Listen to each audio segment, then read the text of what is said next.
next time, we definitely must not have a panel in Gurgaon, or we need to talk to the traffic police before we organize it, or we should just have it during the day.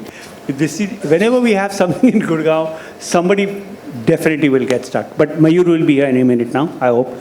So, to come to the subject of the discussion today, I think the word content must be one of the most malleable or stretchable words in the English language. It means so many things to different people and in different contexts. I mean, it could be the text in a humble newsletter. It could be, it could be an article on a news website or even a newspaper. Even that is content. Or it could be programming, very expensive programming, in an OTT show, and even that is content, right? So content is used in many, many different ways. And I think we ask journalists who join afaqs, one of the questions among the many questions we ask is, what do you means, what is content to you? Because I think people have different sense of it. So we'll get started now, quickly. So just to give you a sense of background, Manu's been with Hero Electric for more than 6 years, and his situation is very interesting because it's a new category that's coming up, and he's seen its birth, and content and the marketing of it is a certain context for him. Tish has been with Coca-Cola for many years, but in many, many markets, from the Philippines to Indonesia to Malaysia, and now in India. And I was asking her if she's actually traveling westward, and would she therefore be heading towards West Asia next. So she's got the experience in a category, but across markets. So her point of view on content might be very different. And then there's Neha, who heads marketing for Quora, which is a social media platform. That's correct, right? Social media platform, all right. So, but she's been in media for many, many years before this, mainly with Network 18. So her perspective is different. The reason I'm giving you a background is because it seems to me that, and Mayur is in, he heads a company called Culinary Brands, which is into foods, which is Lavazza, Subway, and there's a coffee chain. There are 3 of them. So I'm giving you a background because now we'll have a sense of the context from where they come. Let me start with you, Manu. Okay, so in your situation, which is you're creating a category, what is the broad role of content? How do you see it? Because I think each of us, at one level, the principle of it may be similar, but each situation is different, right? So could you tell me how you see it in your situation? Thank you, Sreekant. Thank you for having me here. Specifically talking about, a new category like electric two-wheelers or electric, automobiles. So it's a new category. Content plays a very important role. But for us, content means a lot many things. It's just not, saying that I'll put on something on social media and, that is content, or take any platform.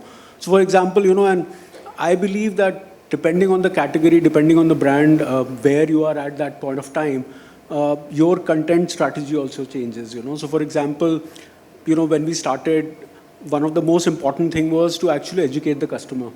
So it was not just pure advertising saying that, hey, listen, there is an electric two-wheeler and it does this, but why electric, Why should you move from a petrol or ICE vehicle to a electric vehicle? So educative content was one of the most important thing. It still is. So, you have to be very cognizant of the fact that, what category you are in, what is the, stage where that category is in, and, put out content, because it has to be interesting. Because even today we get a lot of inquiries, and people then generally ask, how much will the battery cost, how much will the battery run, what is the range, etc. etc. So nothing is given, I believe that, we should not, as marketers, say that, I will just promote my brand and that's it, I'm a recognizable brand and that's it. But I think the consumer has a different, perspective about it, and you need to be cognizant of the fact. So, for us, educative content is important still, Okay. while trying to sell your product, also trying to Okay. position your brand. So actually, I'll come back to you. I wanted to know how the nature of the content you have used has changed over the last 6 years. If you could reflect on what it might have been like in the beginning and what's like. Tish, would you like to? So what I would like to ask you is that when you, there's, okay, just a moment. Sorry, before I begin with you. I think Mayur is here. Hi, Mayur. Hi.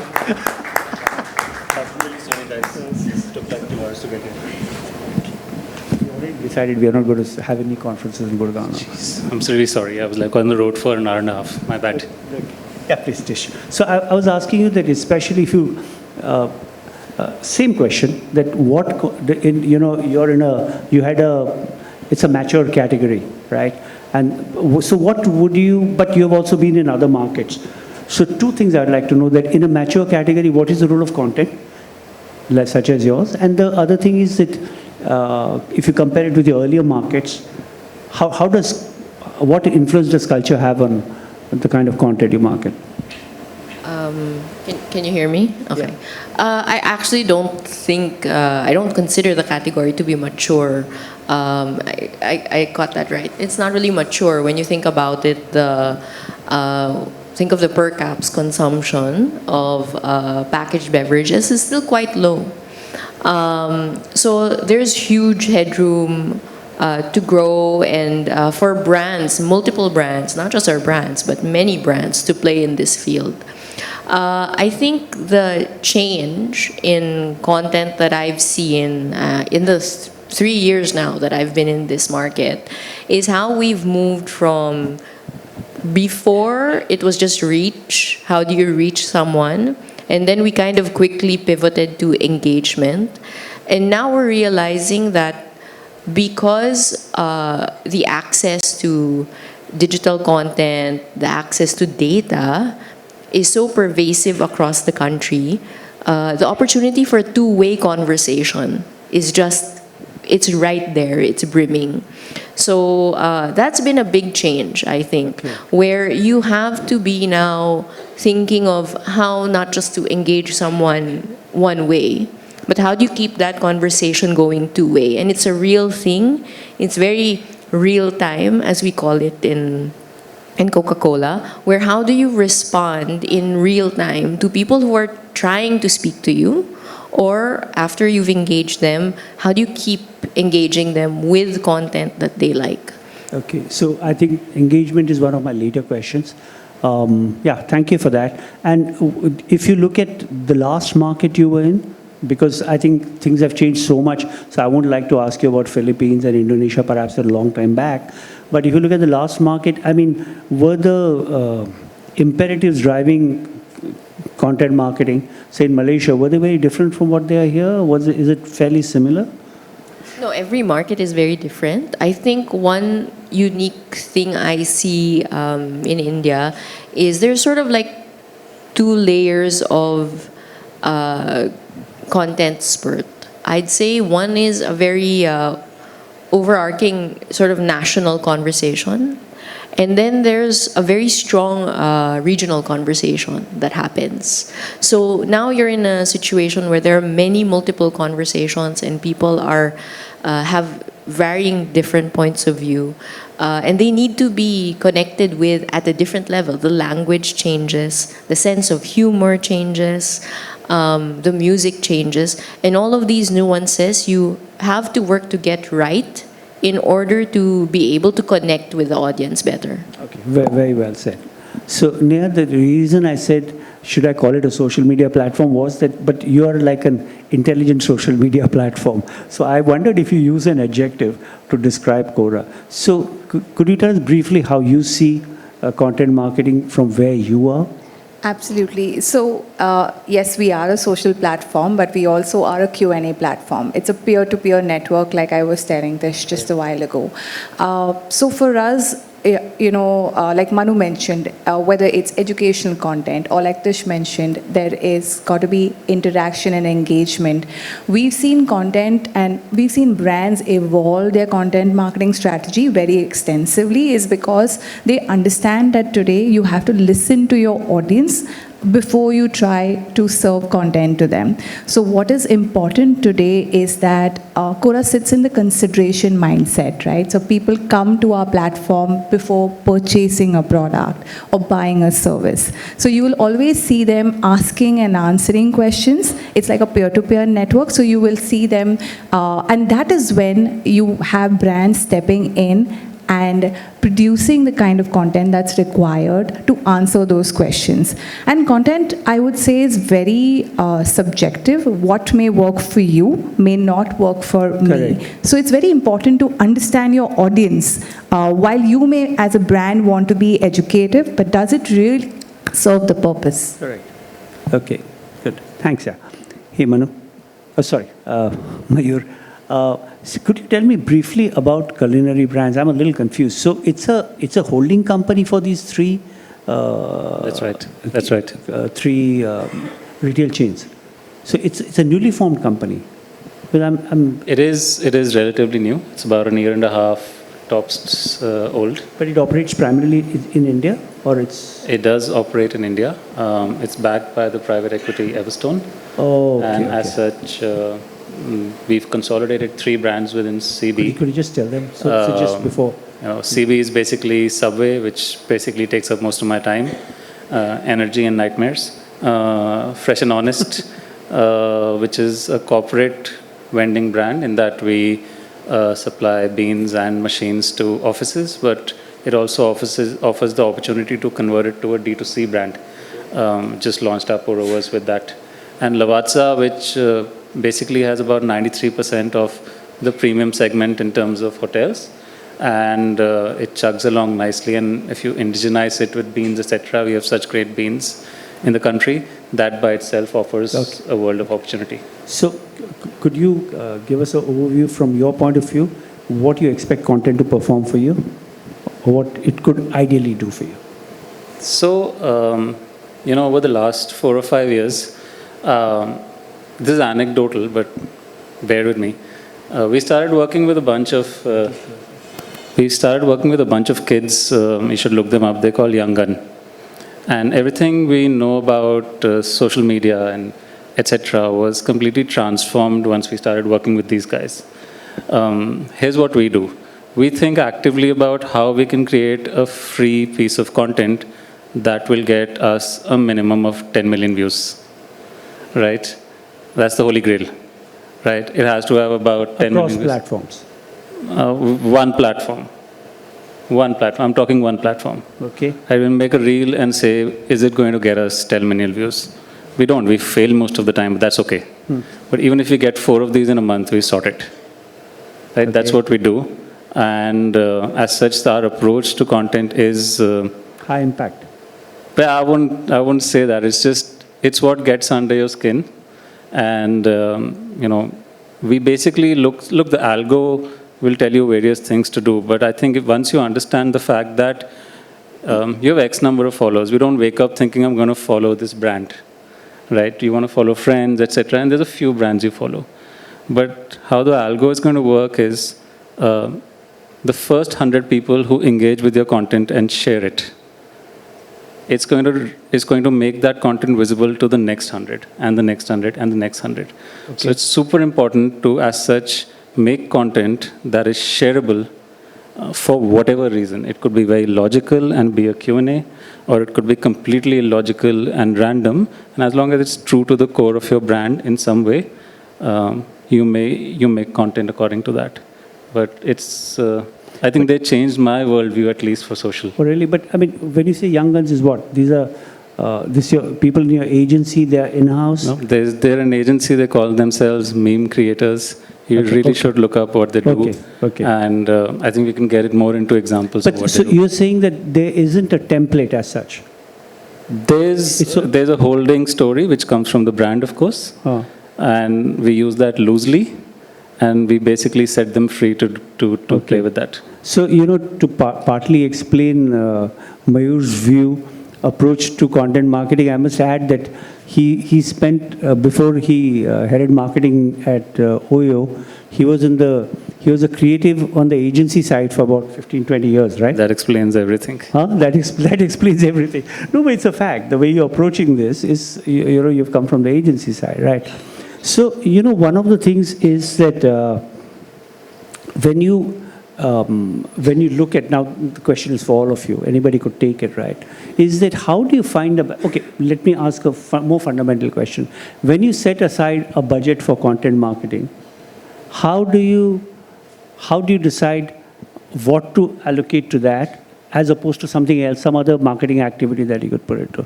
Would you like to take it, Tish? You must be having a more formalized. I mean, it's a large company. It must be very formalized. But how do you decide how much ought to go behind content marketing? I think it really depends on who you want to reach first. So, who is the person behind the screen that you want to connect with? And that then determines both the kind of content and the way you reach them. What platforms to use? Is it X? Is it Insta? Will it be YouTube ads? That kind of thing. So having that depth of understanding allows us to then gauge how much of the content, from a budget perspective, how much sits in the content versus the mode of distribution, put it that way. But at the end of the day, I think one rule we have is see if there's an algorithm also to things. And sometimes the more content you put out there, the more it reaches people. But the algorithm will only take you so far. It might reach someone, but if it doesn't engage, we feel like that's wallpaper. That does nothing for your brand. Especially for brands like beverage brands, Coca-Cola, Thumbs Up, Sprite. There's like a million choices out there. So if it's a very one-way flat engagement, nothing will happen. People have many choices. So for us to break through, we have to be able to actually connect with someone and hopefully actually we get two-way conversation with them. So we basically judge the content based on how well it carries the narrative of the brand and how compelling it will be to create a reaction, to generate a reaction from people. So, for example, we tried something this year called Sprite Joke in a Bottle. So you scan the bottle and you get a joke. See, it's one thing to deliver a joke and everyone has a different sense of humor. The joy of doing this experiment was they told us whether they liked the joke or they didn't like the joke. And so the second time we connected with them, we had some sense of what kind of jokes they liked. So out of the pool that we had, we could say, this person, Mayur, likes jokes on food. Okay, he gets food. See, having that kind of understanding enables us to have much better connection with people. Okay, Manu, would you like to take that about how much would you set aside for content and for marketing of it? So no, I agree with what she said. It completely depends in terms of what your objective for that particular piece of content or people you are going to target, what are the cohorts you are targeting, etc. But one thing specifically for us is very important is that we've realized that before my audience actually comes to the showroom, because ultimately what we want my consumer is to come to my showroom. And specifically in the electric industry, people want to first understand what they are actually trying out. So majority of the people actually have already done their study online. They'll search my brand on Google or other search engines. They will go to my website, they'll go to my social platforms, etc. before actually they start engaging with us. So they come with certain knowledge. That is what we have realized initially when electric, because people really don't know what they're getting into once they're making a choice that they don't want to probably, or they want to look at an electric vehicle as well, apart from also looking at, petrol vehicles or diesel vehicles, in case of cars and other. So for us, it is important, that, they have the right information. So, SEO plays an important role, for example. I need to be there when they search electric. I should be there on the first page. My website should have the right kind of content. My, YouTube's So we work with, auto influencers or auto magazines who put out reviews even before, the product hits out, because they would like to actually they're buying this product to use it for 5, 7, 8 years. It's not that, Correct. use and say, okay, I'll go to someone else, or probably I'll not buy or buy next time. So for us, it becomes important. So we do spend a substantial chunk of our budgets on content Sure. creation plus distribution as well. Because jo dikhta hai, wo bikta hai. So if it's not visible, you can have a great piece of content, and if it's not available to the audience, then probably. Manu, tell me something. Especially in your situation where the education is an important aspect of why you do this. So it is of course, content marketing is a soft sell. But when you do it in a category such as yours, the stuff that you're trying to tell people about is generic in nature. Your three rivals could have said similar things to explain battery-operated vehicles, right? So isn't there a danger of your content becoming more generic and not specific to your brand? And does that bother you? No, it does not. To be very honest, the category is very small right now. After every thing of 5 years of subsidy, etc., it's just 5% of the total two-wheeler market. Okay.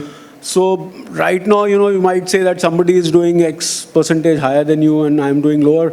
It really does not make that much of a difference. So I'm okay. And there is a rub-off. If my competitor is also putting out some information, I'm happy, that the consumer is able to understand that. And then he makes a choice between, my brand or any other brand, depending on the features, price, sticker price, etc., etc. So various other things come into play. So we are absolutely okay. Generic content, obviously, if you talk about battery, you can talk about battery in generic, and Sure. obviously you can say that, Okay. my battery has one or two of these features which probably... So those, but we are absolutely okay right now. We want actually everyone to actually talk about electric at this point. Sure. So Neha, would you, when you think of, frequency of content, how do you, how do you decide on it basically? How often to keep on appearing there? Because you can appear not often enough, and you could also be pushing yourself. How do you find the balance? Right. High quality content, we believe that it's important to create like a solar system for your content. Why we say that is you may have this great research report or a massive campaign that you've done, but what is important is to resurface it in small bite-sized pieces to your audience, because eventually it will help you with your frequency, and you're not investing, going back to your first question, in creating content regularly. Also making small edits to your existing content resurfaces it back to your to your search.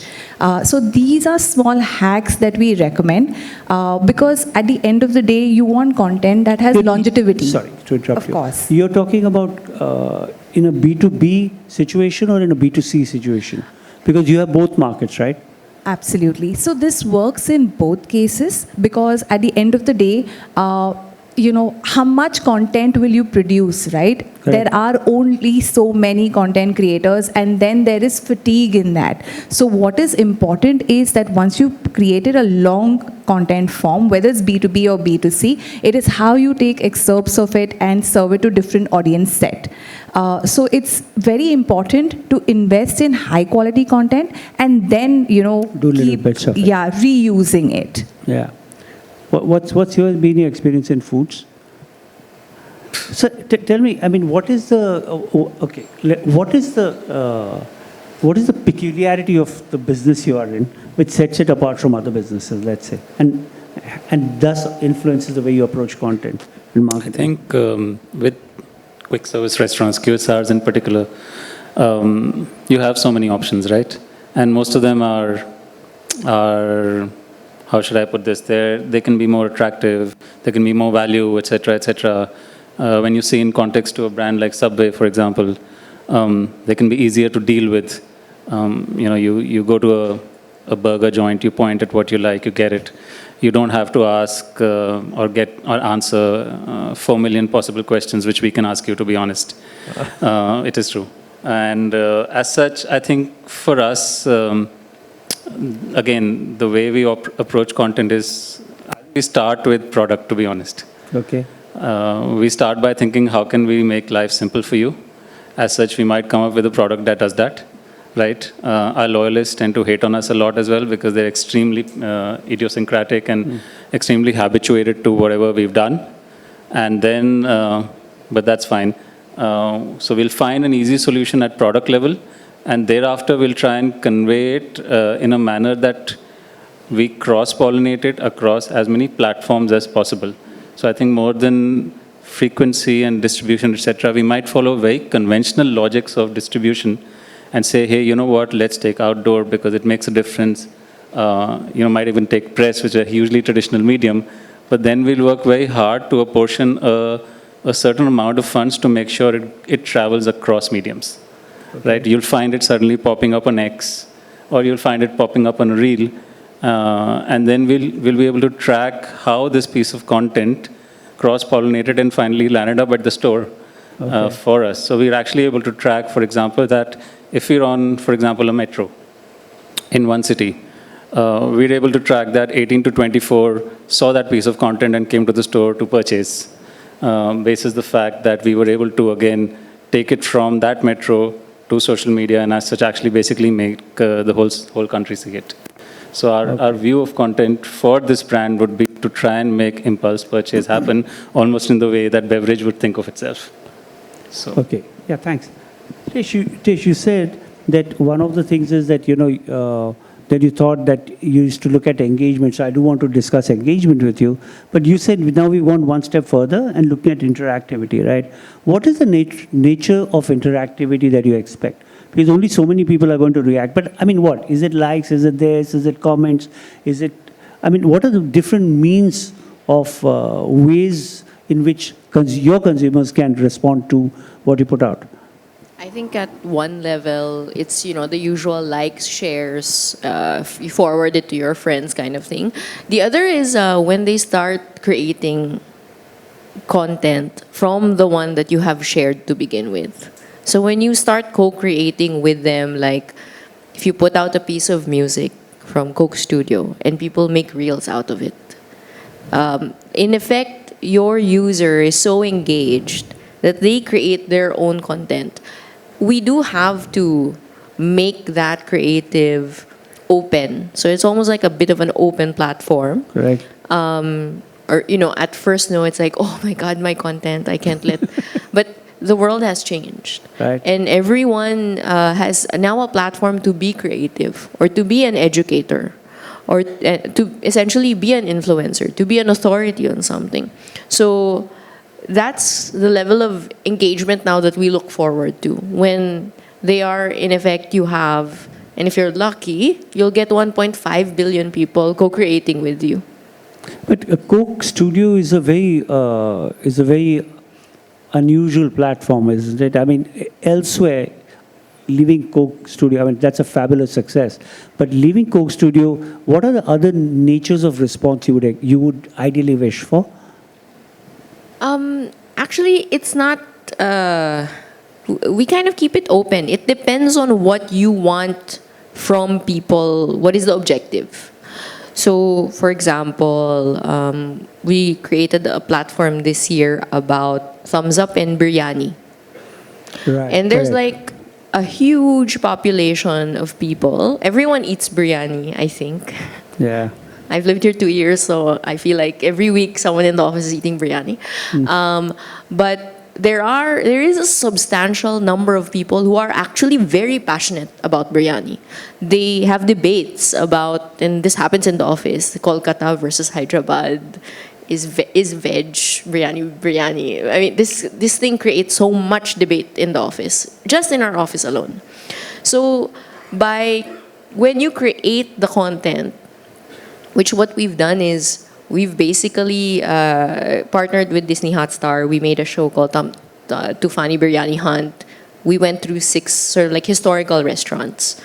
it was just a glorification of that experience, of going there. And what happens is the people who view it started in the platform giving their feedback. They loved this particular restaurant. And then the idea would be to create a community.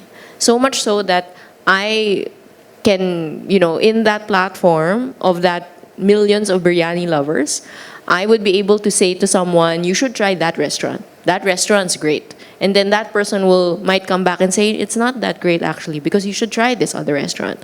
So now you've created a conversation. And now we've created a platform for people who love something to have this kind of discussion. And being there as the brand that kind of gives them fuels this passion for them, I think makes the brand very relevant then. Okay. Neha, how do you see engagement in your situation? How do you measure it? I mean, what do you ideally look for? Absolutely. I think for us, not just your upvotes and engagements, but Quora is one of the few platforms that also has an option to downvote if you don't like something. So it's very important for brands to see what their audiences are thinking about the content that you're creating. Also, for me personally, we use a lot of social listening tools like Talkwalker or Meltwater to understand what is the sentiment like, and that is when it helps us customize our content. One of the brands that we've worked very closely very recently is Tanishq Hive Minds. They did a campaign on Quora for the women of today, and they wanted to engage with women in two categories. So one was the working woman, the other was obviously the wedding collection. So they obviously, segmented what each of them was talking about, and then customized and created a community and engaged with them, which was specific to two different verticals altogether, while it is, jewelry. So upvotes, engagements are something that are important. They help you understand your reach. But as brands, it is important to respond to comments that you get also. I understand that there may be millions of comments. How quickly do you respond to, say, a negative comment? Or do you just let it ride? Leave it? That's a great question. So sometimes what happens for us is, given that there is so much of conversation on the platform, for us, sometimes directly getting in touch with the consumer that's disgruntled helps us better than responding to a public comment, because that can turn into, unnecessary PR. So it's very important to engage with someone who has posted a negative comment, but not necessarily publicly. So what, you do it privately? Yes, you DM you can always direct message the person. Sure. Because that is how you've not left them hanging there, because I understand there are multiple platforms out there, right? But at the end of the day, you want your consumer to not feel like they haven't been attended to, even though they are as many as they can be out there. Because that's where out there to get these consumers on board. Manu, Mayur, how would you react? So you start a conversation like Tish says that you would like people to be engaged, and sometimes they say things you don't particularly like, right? How do you take that? Is there a policy that we'll respond in this way, or it's on a case-by-case basis, depending on how mad the guy is? So we respond openly, but then if the conversation is not getting sorted out, we take the route with offline, or we connect offline in terms of someone calls them or probably DM, etc.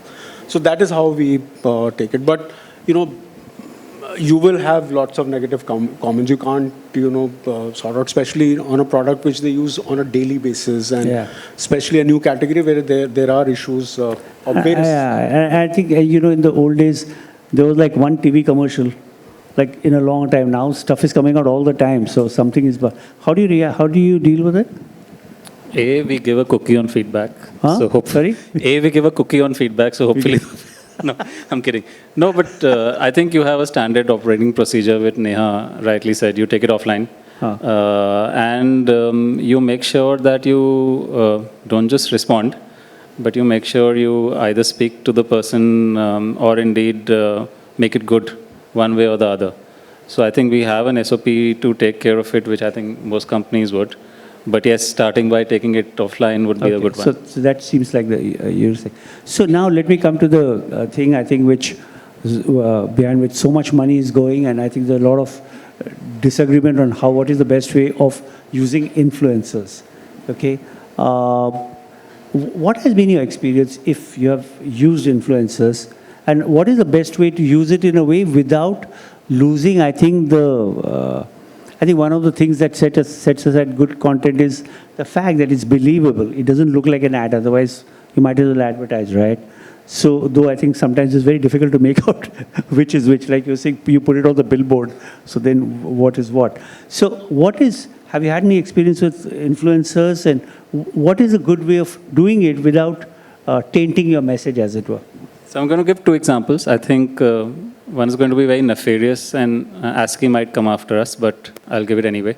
And the other is going to be very normal, and I hate on it. And we've done both.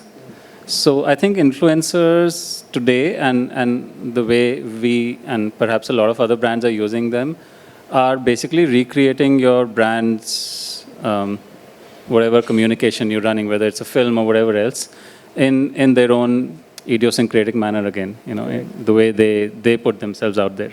Right? In effect, it's a skit, right? Yeah. And I don't think it's believable at all. I think a few brands get it right, of course. Nykaa has proved that very well over time.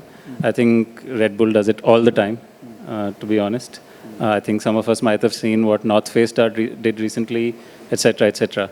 But I think, again, the way we like to use it is how can we use an influencer for it to be, like you rightly said, not even noticed to be an ad.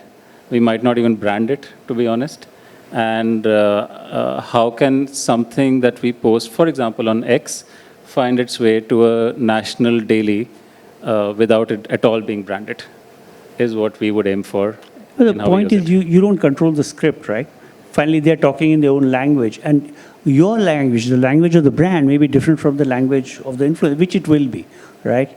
So, you just say that, listen, this is the way it is, you have to live with it. Is that how it is? I think that's like I said, that was the first example. You control the script somewhat. In fact, you over-control it, to be honest, for it to be on brand. And at the same time, it is the creator trying to also make it on brand for themselves, because they are a brand, right? Correct. I mean, there's no point telling Malika Dua to do something and then behave seriously and so on, right? Sure. So waste of her talent. But in effect, you find yourself putting together some two parts which may not necessarily make sense together.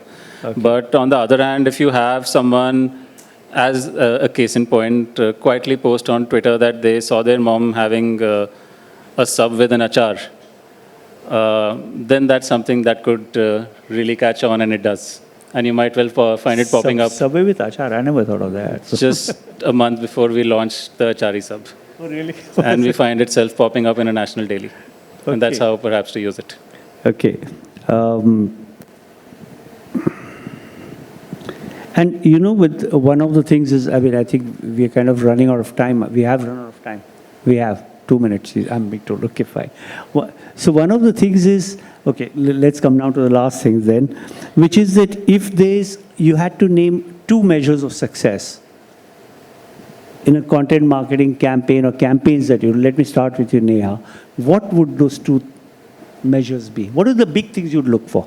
So for me specifically, it's the KPIs that we've set. So whether one is obviously it's return of investment, right? Any marketer will get asked, what is it that you are delivering with this investment? So for me, identifying my KPIs, whether it's website traffic, conversions, whatever it is that I have set out to achieve, that is the most important element. That is always number 1, at least for us.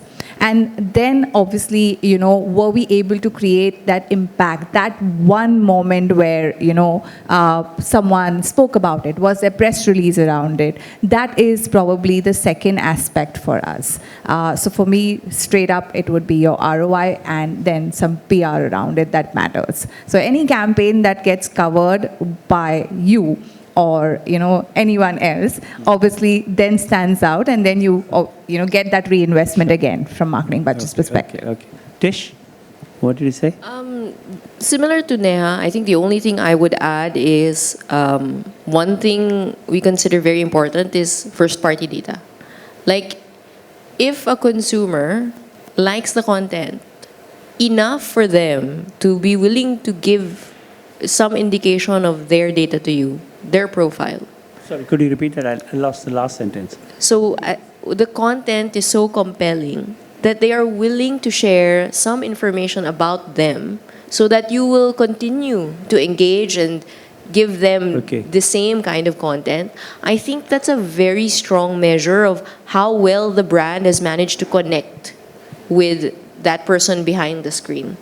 So, I mean, agree all of the business matrices, but for me, that's a big thing. We all want to protect our privacy, but if somebody gives you something you're interested in and you want to keep seeing it, hearing about it, you're willing to give them some information so that they'll be able to send you Okay, more. cool. All right. Manu? Yeah, so for us, most of the time the CTA is there to drive to our website, generate leads, and we have online booking also. So these are two clear measures, for most of the content which we put out, and that's how we look at it. Reach, etc. is great, but if somebody comes to my website, leaves those 3-4 pieces of information which you require for us to call them back or book, because there's a booking engine there, so Right. you can pay 3,000 rupees and book a vehicle and then take deliveries from my dealership. So these are very clear. Okay. All right. Cool. I think, again, in the category like ours, I would think, of course, ROI plays a huge part, but I think we'd probably focus on acquiring new customers and then seeing how many of them we can repeat via data. Okay. So that's pretty simple for us as well. Okay, I'm going to now ask them one last question, which I'd love to ask, and I often do. If we were sitting here 3 years later, all of us, how would the conversation be different from what we had today? Neha, you want to start? I think, from a marketer's perspective, I would say that if it was not more so ROI-led and it was more, campaign focused, making that big moment like most of, Coke campaigns would be, that is something that would be really important All for right. us to be. Not measuring ROI and doing content that serves the purpose, which is engaging with So your this audience. is what you wish 3 Yeah. years later? Yeah. Yes, okay. Okay, it's a little different. I was asking, what are we likely to be discussing which is different from this conversation? Were we sitting in 2026? So then obviously it would be more, I shouldn't be saying, but more artificial intelligence and in terms of what role and how it has helped you, Okay. with your Okay, all right. campaigns. Tish? Same. I think artificial intelligence and you start getting into the grays of what people are comfortable with in terms of who they engage with, as well as how, as a brand, how open you would be to allow now every single consumer or viewer to almost partly own the brand now, and they can do what they want with it. Okay. All right. Manu, will it be similar? Suppose you were in the same sector, let's say, in EVs. Would it be very different? Would we be having a different discussion? Not really, to be very honest. We will probably discuss about the new mediums which have come in. Probably Okay. AI would be one Correct. of it. Because, for example, see, we talked about that offline, etc., is going away, but it's not gone. It may have reduced because consumer is omnipresent. For me, for example, communication at the dealership, which the consumer gets, Correct. the content which is disseminated is as important as anything which I do on online. I can imagine. So that will continue because people will like to do a test ride before buying, whatever. There's a, custom to it. You take a delivery, do the puja, put the mala. Correct. So all that. So I think probably newer things Similar. we'll probably discuss, Okay. but otherwise. क्या मयूर जिंदगी बदलेगी कि ऐसी ही रहेगी? I think the only thing that will post around us will be brands. You barely see people posting anyway around you on your feed right now. So I think we'll be discussing how we can cut all of this out and post a lot less, as opposed to where we can post and how frequently we can post, because it's just a glut of brands posting. You just see a few human beings posting on Storyz, for instance, and nothing else. Your whole feed is just brands, and it'll be more of the same. So you'll be sick of it in 3 years. So we'll be sick of it in 3 years. That's okay. Well, Thank you very much. I think we've run out of time. I know somebody's waving an arm saying, "Do you need to cut it?" Thank you very much. I really enjoyed that. I hope all of you did as well. Okay? Thanks. Thank you for being here.